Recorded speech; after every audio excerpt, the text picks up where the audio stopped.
What is up, guys? Nick here, helping you to master your technology. iPhone 11 pros and cons after 1 month. Now, I've had this phone for exactly around that time, and it's kind of hard to come up with some cons for a phone that's pretty well rounded, but I got a few here, and we're going to begin with those and finish out with the pros, as I want to end on a positive note.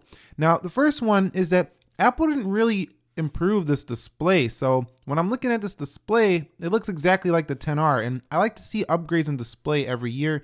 Haven't seen any upgrade really from the XR. The second one is that the XR exists. It's not that it's really a con with this phone particularly, but this phone is so similar to the XR. If you don't need that extra camera, that you're probably paying more than what you need for the iPhone 11. The next con I found with this phone is that unlike the 11 Pro and 11 Pro Max, the bezels are a little bit thicker here on a device, so they're a little bit more noticeable. It's not something that you're probably going to care about at all, but it's just a little nitpick on design that can be improved on the next cheaper iPhone. The next con I found is that the iPhone 11 software has been a little bit buggy from time to time, more app crashes than I would like, and a few weird bugs that I've ran into, like the camera will turn black sometimes when I open the camera and I gotta like close the phone out and open the camera again. I don't know, it's probably not gonna do it now, but it has done it quite a few times, and that's just, I don't like seeing bugs on a brand new phone. The next one is that the colors, they're just not as vibrant, I think, as the iPhone XRs of last year. This is the white version, so we really can't talk much about colors, but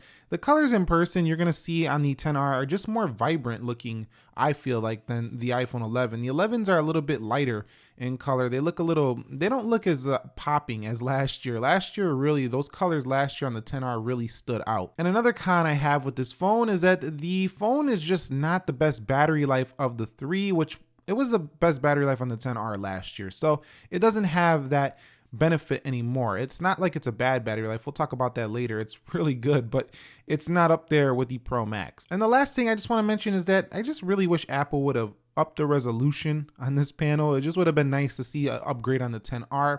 Maybe a little bit more brightness to kind of match or get at least close to the 11 Pro, maybe 700 nits versus the 800 nits on the 11 Pro. So little things like that. It's just, this phone just feels cheaper than the Pro. They did a good job at that. Whereas last year I felt like the XR, you weren't sacrificing so much. I feel like the 11 Pro stands head and shoulders above the 11 for a few reasons. The matte texture back just feels nicer than this one. It has the telephoto added lens. Also, it has a much brighter display. It has better battery life. So the Pro series did enough to really separate itself this year. Whereas last year, the XR was so close to the XS, I think many people just chose the XR. So after a month, those are the things that stood out to me as cons of this device. Those are my personal cons. It doesn't mean they're a con for everybody. Everybody has a different perspective on things. Now, the pros, let's get on to them because there are many of them. First of all, I like that Apple removed the iPhone logo. It's something small, but they moved the Apple logo down. Gives it a clean aesthetic on the back.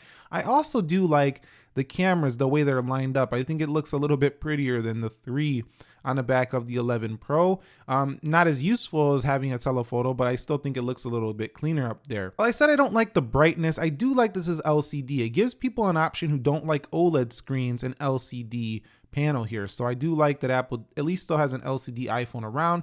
That probably will happen on the SE2 as well, but you probably won't see it on the next, iPhone like this next year. You might just see an OLED on all of the 3 that launch next year. This also comes with True Tone and Dark Mode, and I found that even though this is an LCD, the Dark Mode still looks plenty beautiful to use on the day-to-day. It still helps a lot with the eyes at nighttime. My next pro is that the iPhone 11's Face ID is faster and more accurate on different angles than the XR. This is a welcome change, as the XR sometimes would miss quite a few times on Face ID. Another pro is the very fast performance. You're not sacrificing any performance on the iPhone 11 versus the iPhone 11 Pro Max. You even get the same exact RAM, which is cool, and the same processor, so this phone is just as fast as those devices, and that's not going to change whether you go with this one or the Pro series. My next pro is I think that for people who don't want too small of a phone but don't want too large of a phone, this one might be just the right size. Now, some people have been saying, no, that phone's too big. I wish they made a cheaper one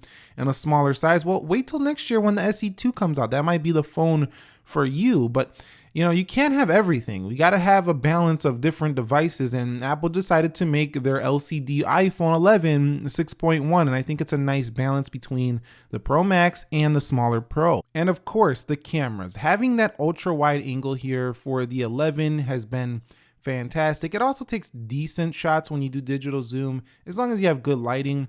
It still has a little bit more noise than the 11 Pro Max in that regard, but mostly everything else is going to be pretty similar. But most of your photos are going to turn out pretty similar. You do have 4K 60 recording on both front and rear of this device, and I've covered this extensively. I'll leave a link to my iPhone 11 camera samples up here, but I gotta say that the iPhone 11's cameras, I think, are probably the best you can get for the price you're going to pay for this phone at $699. I don't know of any other phone that's going to beat the iPhone 11 at this price point. And my next pro is that the battery life is still a day to 2 days if you're a light user, but it's not like the extremely long battery life of the Pro Max. Like I said in the cons, it's still got good enough for me to list it a pro. But it's a con that it's not the best you can get. So if you're looking for the best battery life, get the Pro series.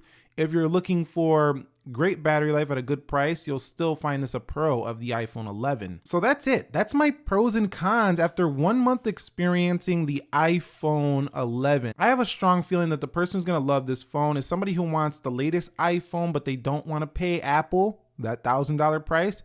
They know they're not a professional, they're not going to be using all those features, or maybe they just don't have the budget for those devices and they want to get at least most of what those phones offer. You're going to be extremely happy with the iPhone 11. Also, if you're trying out the iPhone series and you don't feel like you need to go to a Pro or Pro Max just to try it out here in 2019, this is a great starting point for you as well. And also people with older iPhones that haven't upgraded, like the 7, the 8 series, this can be a nice change for you as well, as it does have a different design. It has the gesture-based UI, Face ID. It's got all the modern stuff that you've come to know and love from the iPhone. So overall, I'm pretty positive about this phone. I think that it's not super exciting though, because the XR was so similar. I think the Pros did a better job at exciting me this year. And that's not just because I do videos on YouTube. I just think they're just a little bit more exciting phones than the iPhone 11, regardless of the fact. But the iPhone 11 is still a great phone, and sales are showing that it's doing very, very well. And I'm also giving one away that ends November 1st, 2019. You can check out my giveaway video. I'll link it down below if you haven't had a chance to enter. If you guys found this video helpful, entertaining, informing, do me a favor, click the like button for me and subscribe if you haven't already. By the way, did you know that this video was being recorded entirely on the iPhone 11 Pro Max, which means that the quality you've seen here is the same quality you could get out of this phone you just watched. I'll catch you all in the next episode. Thank you very much for watching. Nick here, helping you to master your technology. Be sure to be well, and peace.